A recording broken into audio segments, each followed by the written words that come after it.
নমস্কাৰ বন্ধু বান্ধৱীসকল, আজি আমি আমাৰ দেশৰ নোট অৰ্থাৎ 10 টকীয়া, 20 টকীয়া, 50 টকীয়া, 100 টকীয়া, 500 টকীয়া আৰু 2000 টকীয়া নোটত থকা ফটোৰ অৰ্থ জানিম।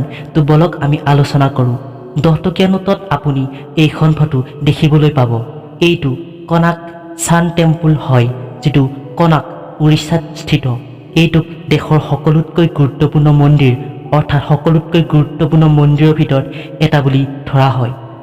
20 টকীয়া নোটত কেৰালাত স্থিত কৈলাশ মন্দিৰৰ ফটো দিয়া হয়, যিটো মহাৰাষ্ট্ৰত আছে।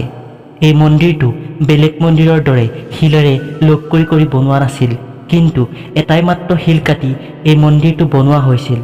এইটো পৃথিৱীৰ সকলোতকৈ পুৰণি আৰু ওখ মন্দিৰ, যিটো এখন পাহাৰ কাটি তাকো ওপৰৰ পৰা তললৈ বনোৱা হৈছিল।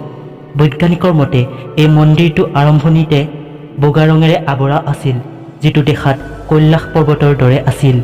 সেইবাবে এই মন্দিৰটোক কৈলাশ মন্দিৰ বুলি কোৱা হয়। কিছু বৈজ্ঞানিকৰ মতে এই মন্দিৰটো 6000 বছৰ আগতে বনোৱা হৈছিল।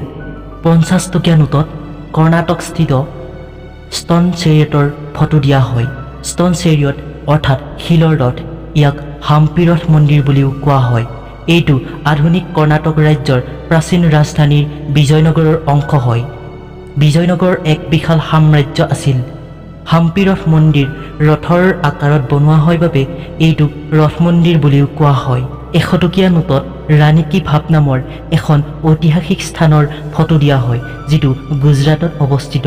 এইটো 11 শতাব্দীত ৰাণী উদয়ামতীয়ে নিজৰ পতি ভীমদেৱৰ স্মৃতিত বনাইছিল। উদয়ামতীয়ে মানুহৰ বিৰুদ্ধে যায় পতিৰ স্মৃতিত এইটো বনাইছিল। ইয়াত বহুতো স্মৃতি অংকন কৰা আছে। ইয়াত ভগৱান বিষ্ণুৰ 10ম অৱতাৰো অংকিত আছে। 200 টকীয়া নোটত মধ্যপ্ৰদেশস্থিত চাঞ্চি স্তূপৰ ফটো দিয়া হয়। চাঞ্চি স্তূপা অৰ্থাৎ স্তূপ হৈছে এটা ধৰ্মীয় ঠাই, যিটো অৰ্ধগোলাকৃতিৰে বনোৱা হয়। ইয়াত বৌদ্ধ ধৰ্মৰ শিক্ষা দিয়াৰ অৰ্থে বনোৱা হৈছিল। ইয়াত ভগৱান বুদ্ধক আৰাধনা কৰা হয়। এইটো প্ৰাচীন কালতে ৰজা মহাৰাজাই বনাইছিল। 500 টকীয়া নোটত সকলোৰে চিনাকি ৰেড ফৰ্ট অৰ্থাৎ লালকিল্লাৰ ফটো দিয়া হয়, যিটো নতুন দিল্লীত অৱস্থিত। আৰু শেষত 2000 টকীয়া নোটত মংগোলিয়ান, যিটো ভাৰতবৰ্ষৰ নিজা মাৰ্চ অৰ্পিটাৰ হয়, তাৰেই ফটো দিয়া হয়। নোটত হয়তো আপুনি কেতিয়াও এইবোৰ ধ্যানেই দিয়া নাছিল, নহয়নে বাৰু?